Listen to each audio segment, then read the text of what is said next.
A mother visits a preschool in Japan. A little boy is stuck, fighting with a lid he cannot open. He starts to whimper.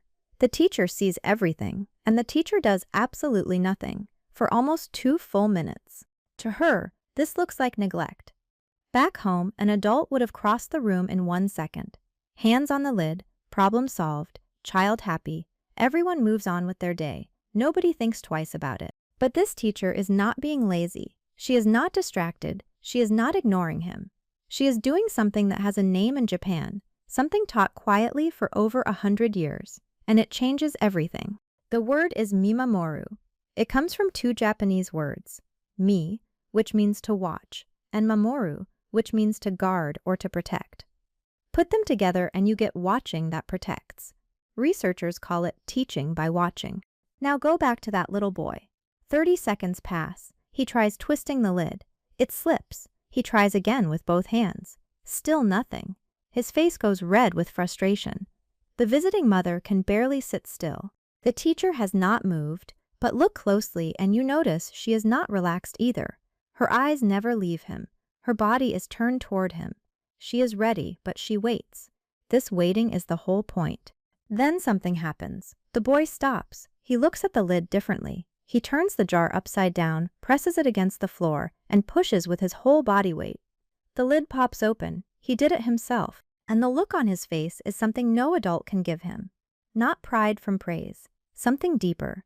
The feeling of finding out that his own effort can change the world around him.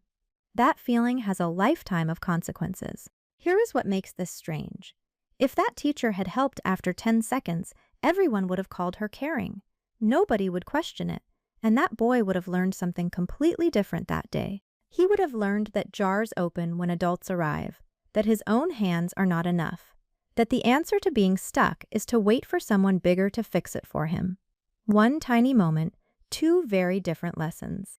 Researchers at Hiroshima University wanted to understand this properly, so they filmed real Japanese classrooms and showed the footage to teachers in Japan and teachers in the United States. Then they compared the reactions. What they found was fascinating. The study included 34 Japanese educators and 12 American ones. They watched a clip of 2 children in a physical fight while the teacher stood back and let it play out. The room split almost immediately. The American teachers felt uncomfortable. Many said their rules would never allow that kind of waiting. The Japanese teachers saw the same clip and saw a teacher doing his job perfectly well, same footage, 2 completely different worlds. The researchers explained that mimamoru only looks passive. In reality, it is harder than helping. It asks the adult to stay patient, to keep watching, and to let the child think and act alone. Doing nothing takes real strength. And underneath it all sits one big assumption. Japanese educators trust that children are naturally good and naturally capable. They believe kids learn best through their own everyday experiences, not through constant correction from above. But here is the part people always miss. Mimamoru is not a rule about never helping. The same study showed exactly when those teachers do step in, and the line is surprisingly clear. You can use it at home tonight. The teachers intervene the moment the risk of real harm becomes bigger than the value of the lesson. That is the whole test. Not comfort, not noise, not mess, just genuine danger. Everything else is allowed to unfold. Think about how different that is from how most of us parent. We step in for whining, for fussing, for a toy that will not fit, for a sock that goes on crooked, for nothing dangerous at all. And we do it fast, often within seconds, not because the baby is in danger, because that frustrated little face is genuinely painful for us to watch. Your body reacts before your brain even decides anything. That reaction is not a flaw. It is love doing its job. Your brain is wired to respond to your baby's distress. That wiring kept babies alive for thousands of years, but modern life triggers it constantly. Because a jar lid is not a lion. A stacking ring that will not fit is not an emergency.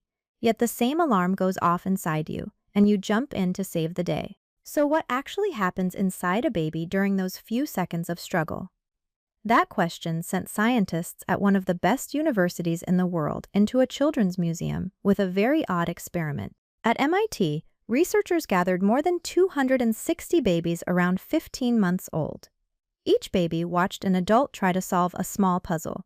But the adults were secretly split into two groups. One group struggled on purpose. They pulled at a stubborn container and tugged at a toy stuck on a clip for 30 long seconds before finally winning. The babies watched every second of it. Nothing was rushed. The other group made it look easy. Open, done.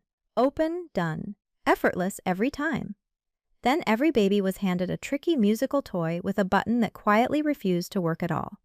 The researchers simply counted the attempts. The babies who had watched an adult struggle pressed that button far more times. They kept going. The babies who had only seen easy success gave up sooner. One small demonstration changed how hard they tried. That study was published in the journal Science, and it tells us something huge. Persistence is not just a personality you are born with. Even at 15 months, babies are learning whether effort is worth it, and they are learning it from you, from how you handle a stuck zipper, from whether you let them wrestle with a puzzle piece, from how quickly your hand appears the second things get hard. Now think about walking. Researchers at New York University tracked toddlers moving freely around a room, counting every single step and every single tumble. The numbers they got are almost hard to believe. This is where struggle stops being optional. Toddlers between 12 and 19 months took an average of 2,368 steps every hour. And in that same hour, they fell about 17 times. That is the actual price of learning to walk. No baby ever learned to walk by being carried. They learn by falling and getting up again, thousands of times, until their body quietly figures out the answer nobody could ever explain to them. Struggle is not a problem. It is the method. And this is where the story turns serious, because there is research on what happens when adults do the opposite, when they hover and control and correct every small thing a young child does. The findings stretch across a decade. A long-term study followed more than 400 children. Researchers watched how parents behaved with their 2-year-olds. Some parents were highly controlling, constantly directing play instead of letting the child lead. Then they waited to see what happened. By age 5, the children of the most controlling parents showed weaker emotional control and weaker self-control. By age 10, those same children reported more emotional problems and struggled more socially at school. Teachers noticed it too. Nobody is saying loving parents ruin their kids. These parents were trying their best. That is exactly what makes it so uncomfortable. The helping came from love, and it still had a cost. Good intentions are not enough on their own. So how do you actually practice this at home with a baby who cannot even talk yet? It starts with one small habit that costs you nothing and feels almost impossible the first few times. The pause. When your baby gets stuck, count slowly to 10 in your head before your hands move. 10 seconds. That is it. Most parents have never given their baby 10 uninterrupted seconds. You will be shocked how long it feels. During those 10 seconds, stay close, stay warm. Keep your eyes on your baby so they can feel you there. This is the difference between mimamoru and simply walking away. Presence is the protection part of the word, because the word carries both halves. Watch and protect. Remove the protection and it becomes neglect. Remove the watching and it becomes control. The whole power sits in holding both at once. That balance is what makes it work. Next, learn to tell struggle apart from distress. They look similar for about 2 seconds and then they separate completely. Once you can spot the difference, this whole approach becomes easy and honestly quite relaxing. A struggling baby is still engaged, eyes locked on the toy, grunting, reaching, trying new angles. Their whole body is leaning in. That baby is working, and working babies should not be interrupted. You are watching a brain build itself. A distressed baby looks different. They stop trying. They turn away from the toy and turn toward you. The crying changes from effort noise to real upset. That is your signal. Now you go in. And when you do go in, give the smallest help possible. Do not solve it. Tilt the box slightly. Hold the base steady. Move one piece closer. Then take your hands back and let them finish. Because the last move matters most. Whoever makes the final move owns the victory.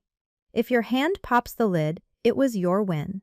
If their hand pops it, something permanent gets built inside them. That something is called self-efficacy. It is the quiet belief that when things get hard, you can probably handle it. Psychologists say the strongest way to build it is simply succeeding at something difficult. And you cannot hand that to your child. You cannot praise it into them. You cannot buy it. It can only be earned, one small stubborn jar lid at a time, by their own 2 hands. Now here is the part nobody expects. Mimamoru does not just help the baby. It quietly rescues the parent too. And this might be the most valuable thing in this entire video, especially if you are exhausted right now. Modern parenting turned you into a full-time problem solver. Every whimper is your responsibility. Every frustration is a task on your list. No wonder so many parents feel drained before lunchtime even arrives. It is genuinely exhausting work. Mimamoru hands part of that weight back. You are not the fixer of every moment. You are the safe base your child works from. That is a lighter job, and a far more powerful one. In Japan, this idea runs deep. Researchers trace it back to old Japanese thinking about nature. The belief that growth unfolds on its own if you give it space instead of forcing it faster. Gardeners understand this. Parents often forget it. So tomorrow, when your baby gets stuck, try the pause. 10 seconds. Stay close, stay calm, and just watch. You might see the exact moment your child discovers what they are capable of, and that moment stays with them forever.